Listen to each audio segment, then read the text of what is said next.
इसमें दहेज के मामले में जो कंप्लेंट आएगी उस पर एकदम से गिरफ्तारी नहीं होगी और सारे परिवार का उसमें नाम भी नहीं आएगा और पूरी इन्वेस्टिगेशन के बाद ही उसके ऊपर वो सारी चीज़ होगी। इंजीनियर हैं, कहीं पे आप कंपनी में काम करते हो और आप फिर भी पैसा मांग रहे हो, तो वो सब चीज़ें अब नहीं चलेंगी। बहुत सारी चीज़ें सुप्रीम कोर्ट ने कई सारी गाइडलाइंस करी हैं और ये जो कानून आए, नए कानून, इन कानूनों में भी सरकार ने बहुत सारी चीज़ों को रोका है, बहुत सारा बड़ा रिलीफ मिला है। नमस्कार, आप देख रहे हैं सौगंध टीवी में आपके साथ शिवम चौबे।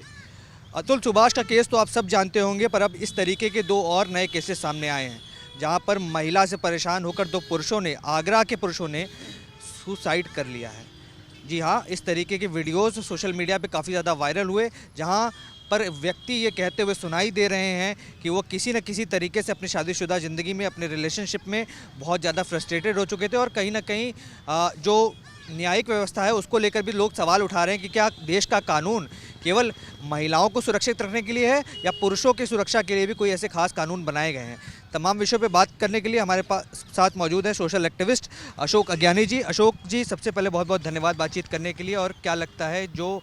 महिलाओं के सुरक्षा के लिए न्याय बना था, कानून बना था, क्या लगता है वो उसका दुरुपयोग हो रहा है और पुरुषों के साथ नाइंसाफ़ी हो रही है, जो पुरुष आज के समय में अपना जीवन त्यागने के लिए तैयार हो जा रहे हैं? जी देखिए, जितने भी कानून बने, हमारे देश का जो संविधान कहता है कि कमज़ोरों को प्रोटेक्शन देना है, शक्ति देनी है। जो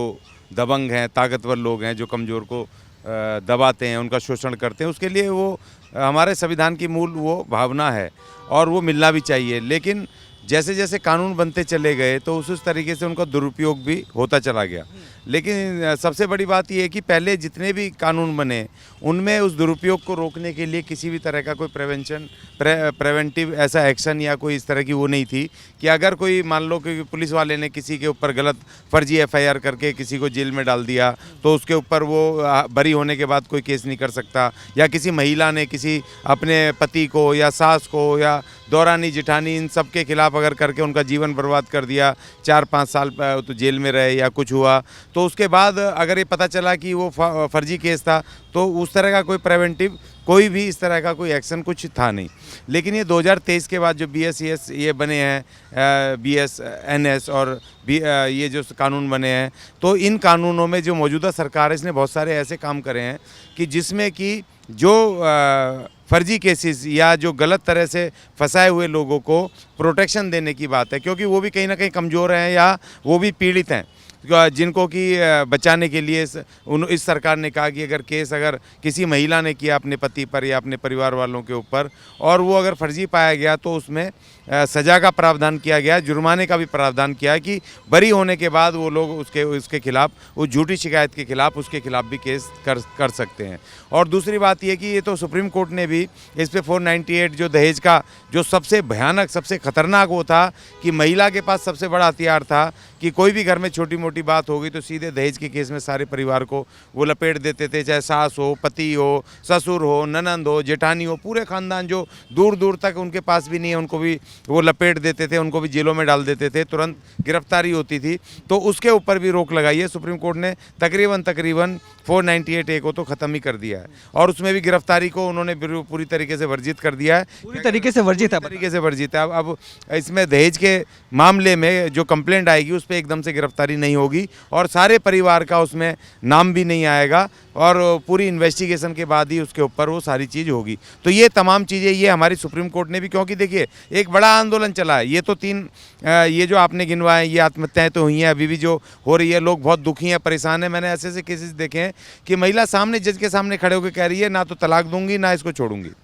और मुझे पैसे दिलवाओ, और बच्चे भी खड़े कर दिए, पैसे दिलवाओ, ना इसके साथ रहना है ना इसको तलाक देना है। तो वो मेंटली डिस्टर्ब है, परेशान है, कहाँ से लाएं, क्या करें, और जीवन बिल्कुल हराम हो रखा है, बच्चों से नहीं मिल सकते, पूरी तरीके से ऐसे ब्लैकमेलिंग के कोर्ट में खड़े होकर होता था। लेकिन अब वो धीरे धीरे अब हो गया, अब ये भी हो गया कि 1 साल के अंदर, अब 1 साल की शादी हो जाए तो आप तलाक ले सकते हो, तलाक के लिए कर सकते हो। ऐसे बहुत सारी चेंजेस हुए हैं। एलिमोनी को लेकर भी बातें की जाती है, कई जगह ये तरह के देखे जाते हैं केसेस की जहाँ डाइवोर्स होने के बाद महिला जो है वो एलिमोनी की मांग करती है और एक अच्छी खासी रकम जो है वो पुरुषों के हाथ से चली जाती है। तो इसके लिए भी क्या कोई नई गाइडलाइंस आई हैं, कोई नया कानून आया है जिससे लोग ये सुनिश्चित कर पाएँ कि कभी जीवन में चलकर आगे तलाक होता है तो बहुत ज़्यादा नुकसान ना हो उन्हें?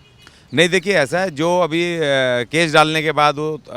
पैसे की मांग करते थे कि हम खर्चा चाहिए, है ना, उसके लिए अब उसमें बहुत सारी गाइडलाइंस आ गई। उसमें ये भी आ गया अब तो कि जो महिला है अब उसको ये भी देखा भाई काम करने लायक हो तो काम करो, आपकी योग्यता क्या है उस लेवल पे आप नौकरी करो, आप इनसे वो पैसे मांग रहे हैं, है ना, वो सब चीज़ें। और 1 साल तक का ही अब एक चीज़ और आई है कि 1 साल तक वो पैसे देने का भी प्रावधान आया है कि 1 साल तक ही देंगे, आप जब तक काम ढूंढो या आप कोई अपने आप भी काम करो, आपकी योग्यता है, आप टीचर हैं, कहीं पे आप वकील हैं, कहीं इंजीनियर हैं, कहीं पे आप कंपनी में काम करते हो और आप फिर भी पैसा मांग रहे हो, तो वो सब चीज़ें अब नहीं चलेंगी। बहुत सारी चीज़ें सुप्रीम कोर्ट ने कई सारी गाइडलाइंस करी हैं और ये जो कानून आए नए कानून, इन कानूनों में भी सरकार ने बहुत सारी चीज़ों को रोका है, बहुत सारा बड़ा रिलीफ मिला है। और देखिए एक मर्दों का एक बड़ा मेंस का एक बड़ा संगठन जो इसके ऊपर बहुत वर्षों से लड़ रहा था, जंतर मंतर पे भी आए दिन प्रदर्शन होते थे क्योंकि लोग बहुत दुखी थे, इतने दुखी थे, वो आत्महत्या तो बहुत छोटी सी बात है, वो तिल तिल मरते थे, उनको नींद नहीं आती थी, क्या करें इस तरह के केसेस में। अब गिरफ्तारी हुई, खुद तो गए, माँ भी गई, बाप भी गया, सारे के सारे लेकर के खानदान का खानदान वो हो जाता था। इस तरह की भयंकर टॉर्चर, शादी का मतलब तो ये हो गया था कि भयंकर शादी की है तो कौन सा क्राइम कर दिया, कौन से बड़े पुराने जन्मों के किन पापों का ये वो मिल रही है, सज़ा मिल रही है, जो करे नहीं पता नहीं है कि जिनकी सज़ा मिल रही है सिर्फ शादी करके। तो आप जब की शादी करते हैं तो घर में भाई भाई भी होते हैं, बहन भाई भी होते हैं, माँ बाप भी होते हैं, आपस में झगड़े तो होते हैं अक्सर, ये तो परिवार जब होता है 4 बर्तन होते हैं तो खटकते हैं। लेकिन बहुत सारी महिलाओं ने, ज़्यादातर महिलाओं ने कर लिया था कि अगर कुछ हो गया सीधे जा करके कोर्ट में खड़े हो गए, पुलिस के पास खड़े हो गए। तो अब वो गिरफ्तारियों पर पूरी तरीके से रोक है, बिना इन्वेस्टिगेशन के केस नहीं दर्ज होंगे, पूरे परिवार को नहीं फंसाया जाएगा। झूठे केसेस अगर होंगे पाए जाएंगे तो उसमें उसी को जो कंप्लेनेंट है उसको सजा होगी, जुर्माने होंगे। ये बहुत बड़ी इस समय राहत है और सुप्रीम कोर्ट ने कई सारे ऑर्डरों में इस तरह के ये गाइडलाइंस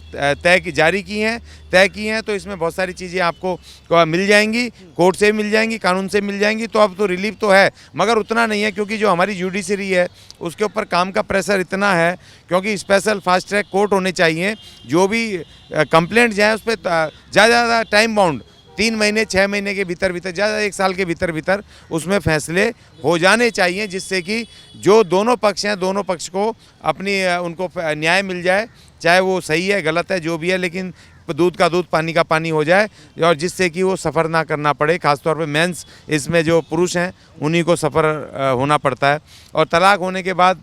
वो अपना पैसा ले और अपना जो भी बनता है जाए, अपना छुट्टी करे, तो वो मेंटल टॉर्चर जो है वो ख़त्म हो जाए। बहुत शुक्रिया अशोक जी। ये नई बातें देखिए पता चल रही हैं देखने को, जब नए भारत की बात करते हैं, जब आज के समय में भारत इतना विकसित हो रहा है तो कानूनों में भी बदलाव आने चाहिए। जिस तरीके से बताया, सुप्रीम कोर्ट की तमाम ऐसी गाइडलाइंस आई हैं जिसके तहत कोई भी अगर पुरुष है जिसके साथ ऐसी चीज़ें होती हैं तो उसके पास ये अधिकार है, ना सिर्फ पुलिस के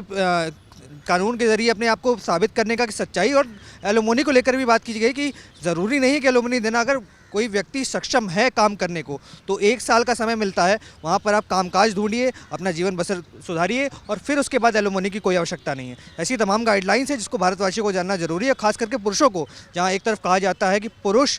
कहीं ना कहीं पीछे नज़र आते हैं जब कानूनी लड़ाई की बात आती है, तो कहीं ना कहीं अब कानूनों के बदलाव के बाद भी ऐसी चीज़ें देखने को मिलती हैं। आपके क्या विचार है कमेंट्स में लिख डालिए और तमाम ऐसी खबरों के लिए बने रहें हमारे साथ। देखते रहें सौगंध टीवी। धन्यवाद। आप देख रहे हैं सौगंध टीवी, सौगंध वतन की।